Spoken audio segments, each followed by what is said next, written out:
काल राज्याचे मुख्यमंत्री एकनाथराव शिंदे साहेब, देवेंद्रजी, मी स्वतः, चीफ सेक्रेटरी आणि बाकीचे अधिकारी अशा अनेकांचे काही लोकप्रतिनिधी पण होते.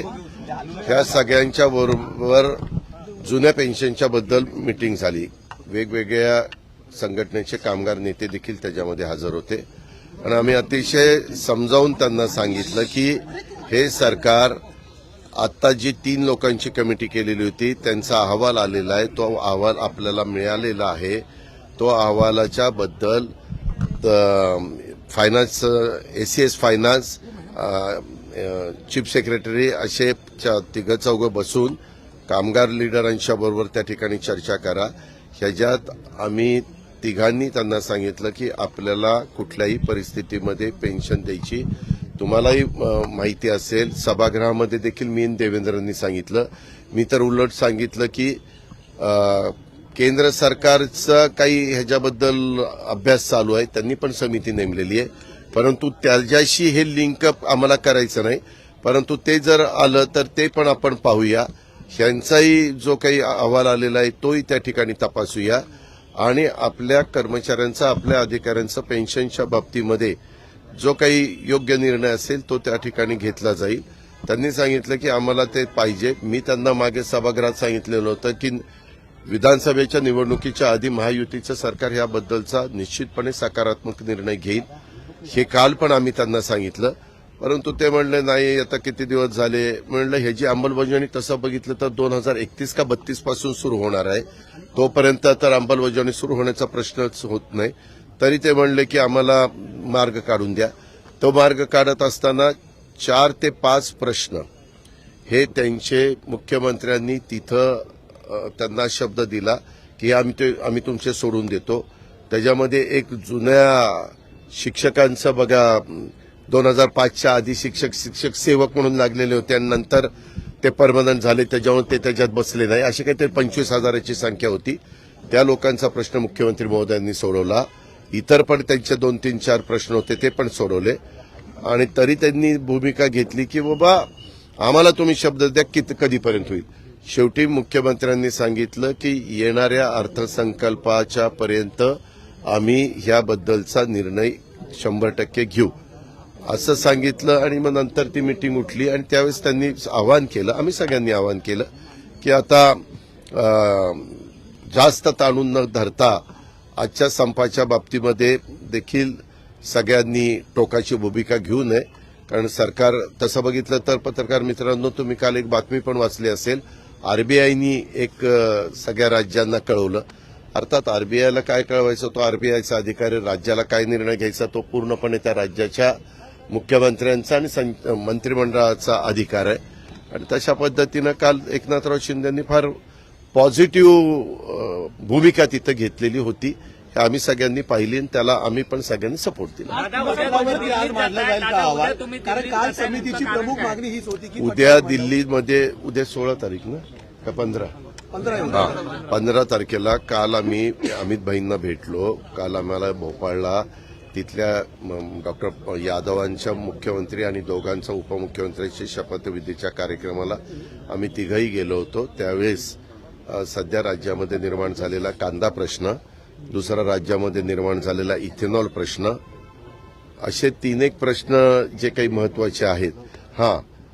दुधाच्या प्रश्नाच्या संदर्भामध्ये जोपर्यंत पावडर दुधाची ही एक्सपोर्ट होत नाही आणि त्याच्यामध्ये केंद्र सरकारने जर हस्तक्षेप करून काही निर्णय घेतला तर त्याचा फायदा देशातल्या सगळ्याच दूध उत्पादकांना होईल. म्हणून तो एक विषय आम्ही घेतलेला आहे. असे 3-4 विषय घेऊन आम्ही काल बोलताना मात्र अमित भाईंशी मी, मुख्यमंत्री आणि देवेंद्रजी असं बोललो की आम्हाला जास्त करून इथेनॉल आणि कांद्याच्या प्रश्नाच्या संदर्भात तुमची भेट पाहिजे. तर ते म्हणाले की उद्याच्याला तुम्ही या, म्हणजे 15 तारखेला या. तर 15 तारखेला आम्ही त्या ठिकाणी जातोय. ते 15, ऐका ना, ते 15-16ला तिथं आहेत. ते म्हणले 15ला या किंवा 16ला या. तर तुम्हालाही माहिती आहे की आज गुरुवार ना, 16 तारखेला आपलं अधिवेशनाचा आठवड्यातला शेवटचा दिवस असतो आणि नंतर अशासकीय कामकाज असतं.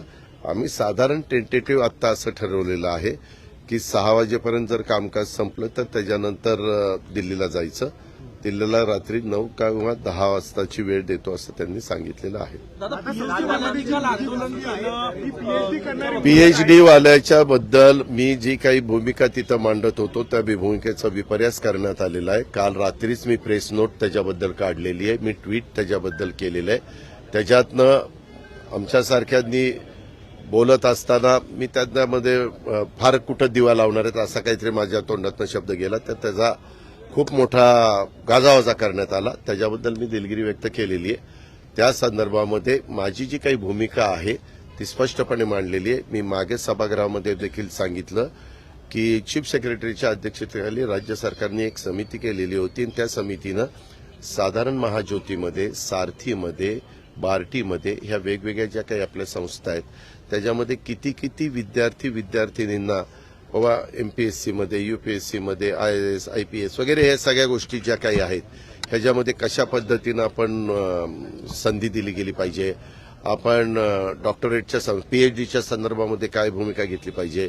आता काय झालं पत्रकार मित्रांनो, मला कुणालाही टीका टिप्पणी करायची नाही, परंतु काहींनी PhD हे जे काही राजकीय नेते आहेत त्यांच्यावर PhD चाललेली, म्हणजे मी आता त्या राजकीय नेत्यांची नावं घेत नाही, परंतु राजकीय नेत्यांच्यावर PhD करून, PhD हे खूप महत्वाचं अशा प्रकारचं शिक्षण आहे, त्याबद्दल दुमत नाही, त्याच्यामध्ये खूप अभ्यास करावा लागतो हेही आम्हाला मान्य आहे. परंतु ते PhD करत असताना तो विषय त्या पद्धतीचा पाहिजे. त्या संदर्भामध्ये निश्चितपणे ती कमिटी माहिती घेईल आणि त्याच्या पद्धतीनं परमिशन देईल. पण काहींचं म्हणणं की बाबा ठराविकच आता संख्या घातलेली आहे, ती संख्या घालायला नको वगैरे वगैरे. आता आमचा साधारण कल असा असतो, काही लोकांनी PhD व्हावं, काही लोकांनी वेगवेगळ्या करिअर निवडावं, काही लोकांना आता ह्याच्यामध्ये कौशल्य विकास कार्यक्रमामध्ये देखील वेगवेगळ्या प्रकारच्या अनेक नोकऱ्या त्या ठिकाणी मिळू शकतात. ट्रेनिंग दिलं तर नोकऱ्या त्या ठिकाणी मिळू शकतात, ते ट्रेनिंग त्यांना द्यावं. मध्ये आम्हाला एक माहिती अशी मिळाली, जर्मनीमध्ये जर्मन भाषा जर येत असेल तर प्लंबर, फिटर वगैरे अशा प्रकारच्या कोर्स केलेल्यांना जर्मन भाषा मात्र आली पाहिजे. जवळपास 4 लाख मुलींची तिथं गरज आहे. तर त्याही संदर्भात आम्ही काही ठिकाणी जर्मन भाषेला म्हणजे जर्मन भाषा मुलांनी शिकावी म्हणून प्रोत्साहन देण्याचा प्रयत्न करतो. ज्या मुलांना परदेशामध्ये जाऊन तिथं नोकरी मिळवावी असं वाटत असेल, मुलींना वाटत असेल, तर त्यांनी तो पण त्याही संधीचा फायदा करून घ्यावा अशी साधारण आमची भूमिका आहे आणि त्या पद्धतीनं आम्ही त्यांना सांगतो. सरकारी कर्मचाऱ्यांच्या प्रश्नावर आज अहवाल पटलावर मांडला जाईल का? कुठला पटलावर मांडल्याशिवाय हा संप मागे घेणार नाही. कुठला? अरे बाबा, तो अहवाल लगेच पटलावर, तो अहवाल आम्ही सरकार म्हणून आम्ही बघितला पाहिजे ना. त्याच्या संदर्भामध्ये आपण तो बघून त्याच्यानंतर आता कर्मचाऱ्यांनी त्यांची मागणी काय करावी हा त्यांचा अधिकार आहे. पण नेहमीच राज्यकर्ते आणि कर्मचारी संघटना यांचे अतिशय चांगले संबंध राहिले. एक अपवाद मला आठवतोय, त्यावेळेस मी राजकारणात नव्हतो, परंतु वसंतदादा पाटील मुख्यमंत्री असताना 52, 53, 54 काहीतरी दिवस त्यावेळेसचा एक संप झालेला होता. तेवढाच अपवाद हा साधारण पाहायला मिळतो. मात्र नंतरच्या वेळेस थोडंसं पुढं मागं झालं, परंतु वेळोवेळी मार्ग निघाले आणि त्याच्यामध्ये त्याच्यामध्ये शेवटी त्यांना चर्चा करावी लागेल, आम्हाला चर्चा करावी लागेल आणि त्याच्यातनं मार्ग त्या ठिकाणी काढावा लागेल. काल खरं तर एवढं व्यवस्थितपणे मुख्यमंत्री महोदयांनी सांगितलेलं होतं. माझी तर कर्मचारी संघटनांना, कर्मचाऱ्यांना, त्या संपामध्ये सहभागी झालेल्या सगळ्यांना विनंती आहे की बाबा तुम्ही हे संप मागे घ्या. सरकार तुमच्या जुन्या पेन्शनच्या बाबतीमध्ये पॉझिटिव्ह आहे, त्याबद्दल शब्द कालच मुख्यमंत्र्यांनी दिलेला.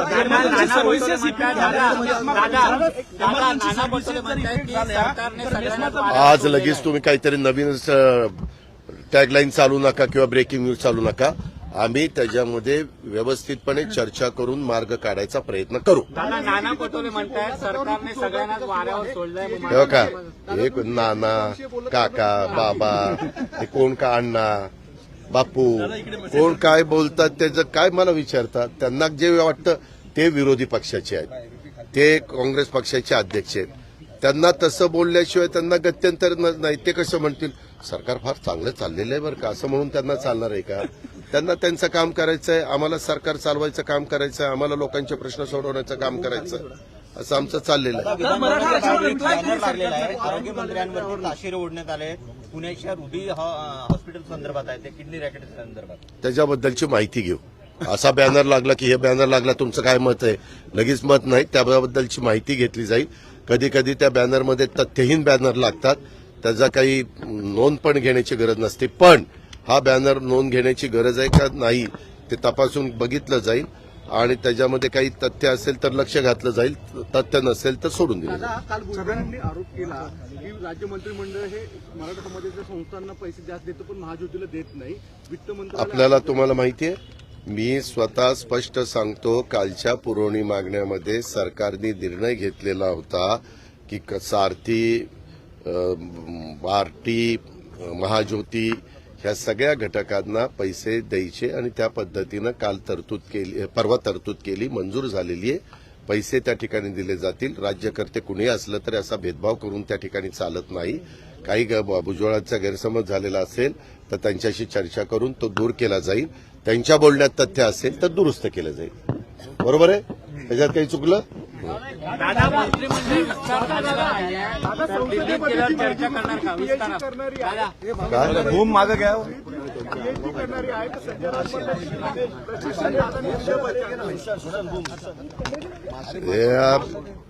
काही सोम्या गोब्यांनी काय विचारलं त्याचं उत्तर द्यायला अजित पवार बांधील नाहीये.